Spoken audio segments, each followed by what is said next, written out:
sahabat Sabda, saya percaya setiap kita diberkati oleh Tuhan. Topik hari ini kita akan belajar mengenai kepemimpinan wanita dalam Alkitab.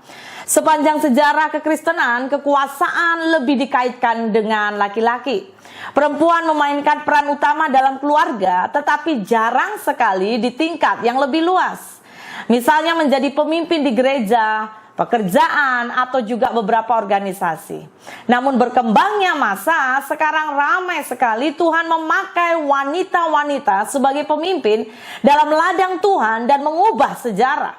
Demikian juga kita, wanita-wanita Tuhan. Amin. Mari bangkit dan sahut panggilan Tuhan. Jikalau Tuhan memanggil kamu secara khusus sebagai pemimpin, jangan pernah menolak. Pasti yang saya percaya adalah jika Tuhan memanggil, maka Tuhan pasti memberi kemampuan dan otoritas kepada kamu untuk melakukan tugasnya. Apakah dasar Alkitab yang kita boleh dapatkan ketika Tuhan sedang atau sanggup bisa melakukan yang namanya memakai wanita di dalam kepemimpinan? Yang pertama saya menemukan yaitu amanat agung di dalam Matius 28 ayat 18 jelas berkata, Yesus berkata kepadamu, kepadaku telah diberikan segala kuasa di surga dan di bumi. Karena itu pergilah dan jadikanlah semua bangsa murid. Baptislah mereka dalam nama Bapa dan Putra dan Roh Kudus, dan ajarlah mereka untuk mematuhi segala sesuatu yang telah aku perintahkan kepadamu. Dan sesungguhnya aku menyertai kamu senantiasa sampai kepada akhir zaman. Saudara, ada 4 kata kerja yang penting sekali, yaitu pergi, menjadikan murid, membaptis, dan mengajar. Dan saya percaya bahwa pria dan wanita harus melakukannya keempat bagian tersebut. Bagaimana juga khususnya pria, wanita juga harus pergi. Amin. Wanita harus memuridkan, wanita harus membaptis, dan wanita juga pasti harus mengajar. Nah, amanat agung ini diberikan kepada setiap orang, saudara. Bukan hanya kepada pria saja, tetapi juga kepada wanita. Jadi melalui ayat ini, kita boleh melihat bahwa Tuhan boleh pakai siapa saja yang Dia kehendaki dengan tujuan kabar baik diberitakan di seluruh dunia. Kedua, kalau kita boleh melihat juga bahwa Tuhan memberikan otoritas atas pria dan wanita. Markus 16 ayat 15 berkata, lalu ia berkata kepada mereka, pergilah ke seluruh dunia, beritakanlah Injil kepada segala makhluk. Siapa yang percaya dan dibaptis akan diselamatkan, tetapi siapa yang tidak percaya akan dihukum. Mari perhatikan ayat 17 berkata, tanda-tanda ini akan menyertai orang-orang percaya. Mereka akan mengusir setan-setan demi namaku. Mereka akan berbicara dalam bahasa-bahasa yang baru bagi mereka. Mereka akan memegang ular, dan sekalipun mereka minum racun maut, mereka tidak akan mendapat celaka. Mereka akan meletakkan tangannya atas orang sakit, dan orang itu akan sembuh. Ada amin? Otoritas yang Tuhan berikan kepada pria, demikian juga Tuhan berikan kepada Anda wanita. Jadi saya percaya ketika Tuhan memanggil engkau, Tuhan beri otoritas itu. Ketiga, yang saya mau katakan bahwa ada benih warrior, ya, ada benih pahlawan yang Tuhan sebetulnya sudah tanam di dalam hidup seorang wanita. Mari perhatikan Kejadian 2 ayat 18 berkata, Tuhan Allah berfirman, tidak baik kalau manusia itu seorang diri saja. Aku akan menjadikan penolong baginya yang sepadan dengan dia. Saudara perhatikan, di sini dikatakan Allah memberi bagi Adam seorang penolong. Penolong yang sepadan di sini memakai akar kata dari Ezer Kenegdo. Dan saudara perlu ketahui bahwa sebuah kata yang muncul Ezer Kenegdo itu mengarah kepada si Hawa atau wanita. Ezer Kenegdo memiliki makna yaitu co-warrior, rekan prajurit, yang lebih bermakna dipakai dalam konteks bahasa-bahasa militer. Dan saudara, Anda perlu ketahui juga bahwa Raja Salomo juga pernah memakainya, khususnya menggambarkan tentang istri yang cakap, juga dengan istilah militer, yaitu Ezed Kayil. Ya, di dalam Amsal 31 ayat 10 hingga 31 kita boleh menemukan bagaimana hari itu Raja Salomo menggambarkan dan Amsal menceritakan bagaimana ciri orang-orang atau istri yang cakap, wanita yang cakap. Dan ternyata kita ambil akarnya, ternyata istri yang cakap itu memakai satu akar dari gambaran khususnya bahasa-bahasa militer.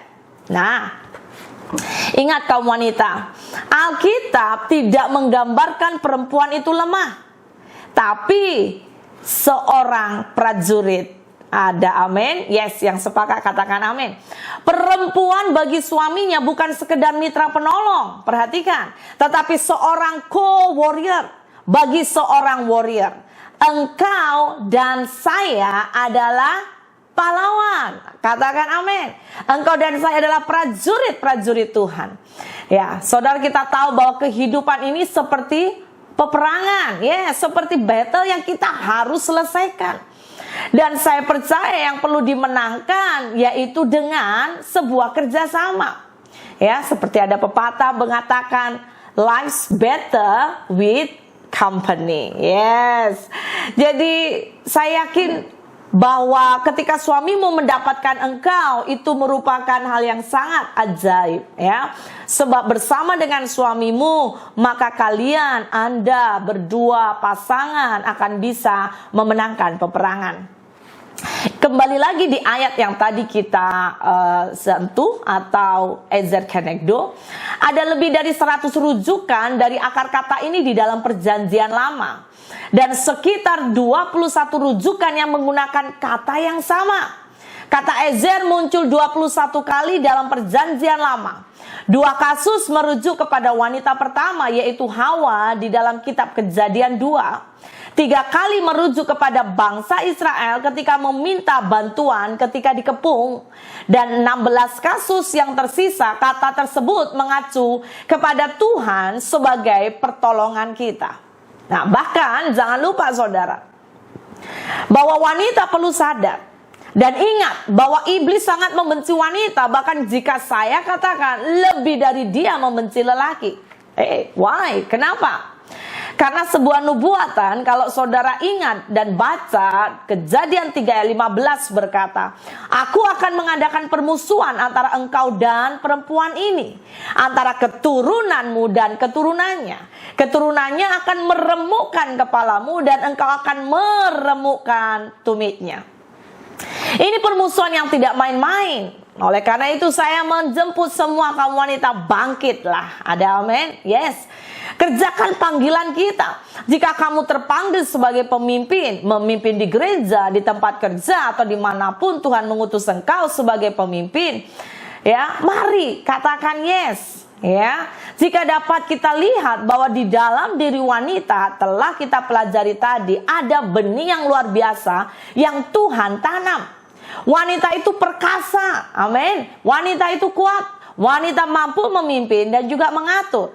Sebab Tuhan sudah meletakkan benih sebagai warrior atau pahlawan. Dalam Alkitab kita juga boleh lihat beberapa contoh. Yang pertama, kita melihat ya seorang yang bernama Miriam. Miriam itu nabi perempuan pertama dalam sejarah kekristenan.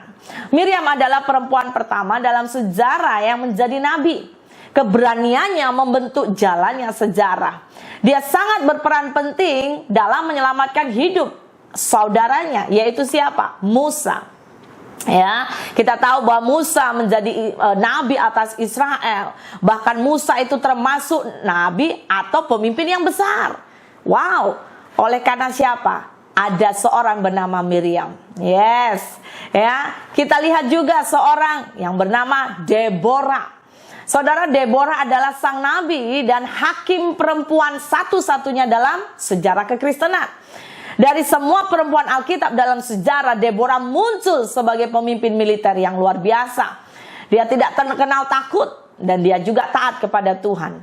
Dia memimpin bangsa Israel menuju kepada kemenangan dan keluar dari perbudakan.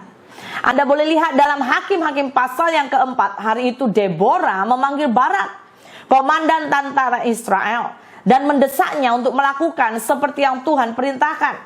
Tetapi hari itu Barak berkata agar Deborah pergi bersama dengan dia. Sehingga ketika Deborah pergi, mereka memenangkan pertempuran. Dan hari itu Deborah dihormati di khususnya bangsa Israel, di kaum Israel. Wow, saudara, karena Deborah adalah salah satu perempuan dalam sejarah yang diakui sebagai pemimpin militer Kristen. Dan sepanjang agama Kristen, Deborah adalah contoh dari apa? Keberanian, kekuatan, lambang kekuatan dari seorang perempuan. Ketiga, kita boleh belajar dari seorang yang bernama Esther. Yes, Esther adalah seorang ratu pembebas bangsa Israel. Dalam kitab Esther, Esther menggambarkan dari sebuah kecantikan, kerendahan hati, kecerdasan, keberanian. Esther yang sebagai ratu hari itu menggunakan posisinya yang kuat untuk membebaskan bangsanya. Ketika bangsanya akan dihabisi, saudara, apa yang dilakukan Esther? Esther berani untuk memberikan hidupnya, dan dia memimpin, ya, sehingga hari itu bangsa Israel mendapat kemenangan. Ya, ada juga seorang wanita yang bernama Lydia, pengusaha sukses. Dalam Kisah Para Rasul 16 kita boleh lihat ayat 14, di kerajaan Romawi yang didominasi laki-laki ada pribadi yang bernama Lydia, ya, dari Tiatira, seorang pedagang kain ungu yang kaya, terpandang, ya, tetapi apa? Dia memakai kemakmurannya, dia memakai kekayaannya, dia bahkan Alkitab mencatat bahwa dia memimpin seluruh keluarganya menjadi Kristen. Ya, dia menjamu Paulus dan sekerjanya dan memudahkan mereka untuk menyebarkan Injil. Nah, saudara yang Anda sedang gumuli, jikalau di antara saudara hari-hari ini Anda sedang terpanggil menjadi pemimpin, jangan takut. Tapi sebelumnya kita akan belajar juga perkara penting yang perlu diperhatikan sebagai pemimpin. Wanita yang pertama harus bisa memimpin dirinya sendiri. Ketika seorang wanita itu tidak dapat memimpin dirinya sendiri, maka dia juga tidak akan bisa memimpin orang lain. Deborah dan pemimpin wanita yang lain menerobos semua hambatan yang dihadapi perempuan. Saya yakin Deborah dan pemimpin-pemimpin wanita yang lain juga pasti telah mampu memimpin dirinya sendiri. Dibutuhkan kemauan, dibutuhkan kegigihan, kekuatan, dan kerelaan. Anda boleh, mari belajar, ya, untuk boleh memimpin diri Anda sendiri. Kehidupan pribadi seorang pemimpin seringkali menjadi penentu kejayaan awam mereka. Ya, mari belajar. Kata bijak berkata, memimpin diri sendiri adalah 50% dari kepemimpinan. Tips sederhana dari Paulus yang dapat kita belajar bagaimana kita boleh menjadi seorang pemimpin. Yang pertama, Anda dan saya perlu punya disiplin. Ya, kita harus punya disiplin. Misalnya disiplin bangun pagi, disiplin untuk membaca lebih banyak buku, disiplin mengatur keuangan, mengendalikan emosi, disiplin waktu, dan lain sebagainya. Pastikan wanita Tuhan, engkau disiplin dalam hidup, sehingga ketika engkau dipakai Tuhan menjadi pemimpin, engkau akan semakin maksimal. Kedua, mari belajar juga mau dievaluasi, mau dikoreksi, mau dibaharui. Amin. Karena apa? Karena kita tahu kita pasti punya banyak kelemahan. Dalam Amsal 31 ayat 25 berkata, pakaiannya adalah kekuatan dan kemuliaan. Ia tertawa tentang hari depan. Ia membuka mulutnya dengan hikmat. Pengajaran yang lemah lembut ada di lidahnya. Ayat 27 berkata, ia mengawasi segala perbuatan rumah tangganya. Wow. Ya, makanannya kemalasan tidak dimakannya, ya. Jadi jangan malas. Anda mau dipakai oleh Tuhan, jangan malas. Yang kedua, sebagai pemimpin, wanita-wanita, saya mau berkata, kita harus bisa juga dipimpin oleh suami kita dan dikenal oleh anak-anak kita. Ada amin?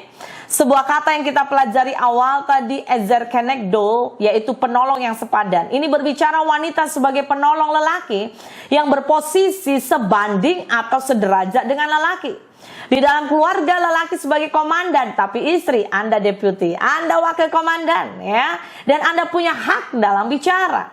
Ayat ini juga menguatkan saya, mengingatkan buat kita. Efesus 5 ayat 24 berkata, karena itu sebagaimana jemaat tunduk kepada Kristus, demikian jugalah istri kepada suami dalam segala sesuatu. Sebab demikianlah, saya lanjutkan, 1 Petrus 3 ayat 5. Dikatakan, sebab demikianlah caranya perempuan-perempuan kudus dahulu berdandan, yaitu perempuan-perempuan yang menaruh pengharapannya kepada Allah. Mereka tunduk kepada suaminya. Haleluya. Yes. Ini hal yang penting sekali. Wanita hebat harus bisa tunduk dan menghargai suaminya. Wanita hebat adalah wanita yang bisa dipimpin suami. Amin. Seorang wanita dikatakan tangguh saat dirinya tetap sabar meskipun merasa terbebani, ya. Ada satu perkataan dari John Maxwell berkata, arti sukses yang sebenarnya adalah dicintai dan dihormati oleh orang yang paling dekat dengan saya. Bagi kita semua, pribadi yang paling dekat dengan kita siapa? Pasangan kita dan anak-anak kita. Amin. So, mari kita hidup jadi berkat buat mereka. Karena apa? Ini perkara yang penting. Amsal 31 juga menuliskan di ayat 28, anak-anaknya bangun dan menyebutnya berbahagia. Pula suaminya memuji dia. Ayat 29, banyak wanita telah berbuat baik, tapi kau melebihi mereka semua. Wow. Saudara yang terkasih, bagaimana yang namanya kepemimpinan, sebagai kepemimpinan seorang wanita memang tidaklah mudah, ya. Ketika Tuhan memanggil saya untuk menjadi pemimpin, pada awalnya saya juga banyak bergumul. Saya merasa tidak mampu. Saya merasa tidak layak. Saya banyak sekali perkataan yang sepertinya membuat saya lemah. Sampai Tuhan memberi peneguhan demi peneguhan.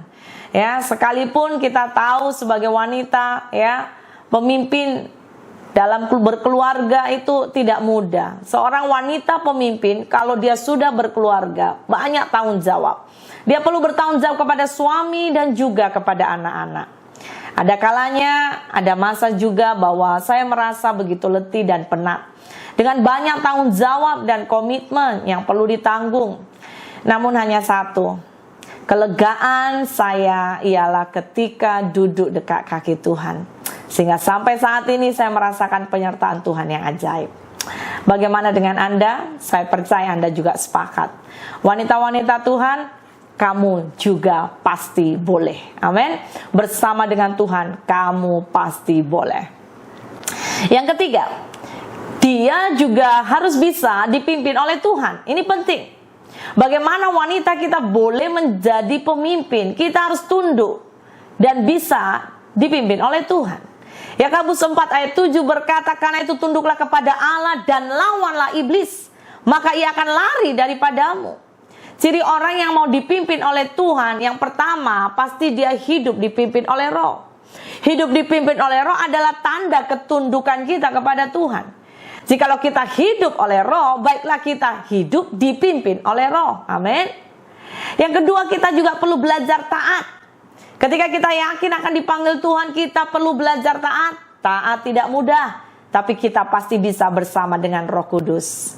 Dan yang ketiga, perlu sekali kalau kita mau hidup dipimpin oleh Tuhan, kita perlu bergantung ke Tuhan, mendapat pewahyuan dari Tuhan. Sehingga kita tidak sembarangan membuat keputusan. Amsal 29 ayat 18 berkata, bila tidak ada wahyu, menjadi liarlah rakyat. Berbahagialah orang yang berpegang pada hukum. Amin.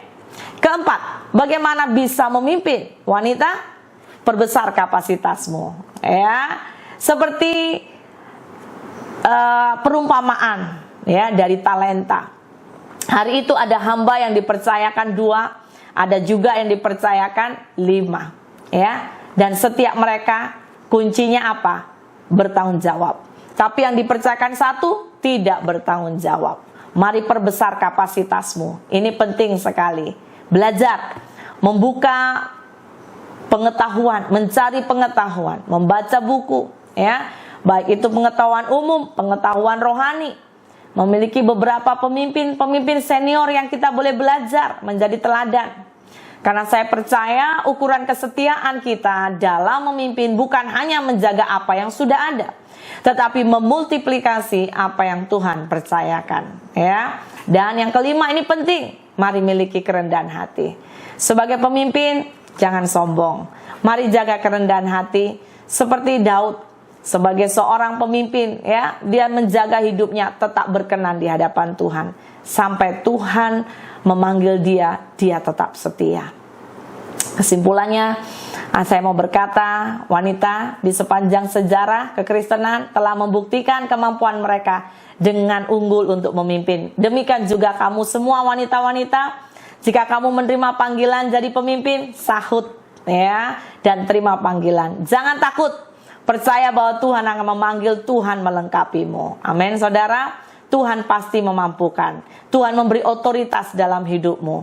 Untuk engkau wanita yang sudah menjadi pemimpin, ada quote yang quote ini sangat memberkati jika hari ini engkau lemah. Wanita diciptakan istimewa, tetap tegar meski nyaris menyerah, tetap sabar meski ingin mengeluh, tetap kuat meski hampir terjatuh. Because you are a warrior of God. Amin. Tuhan Yesus memberkati.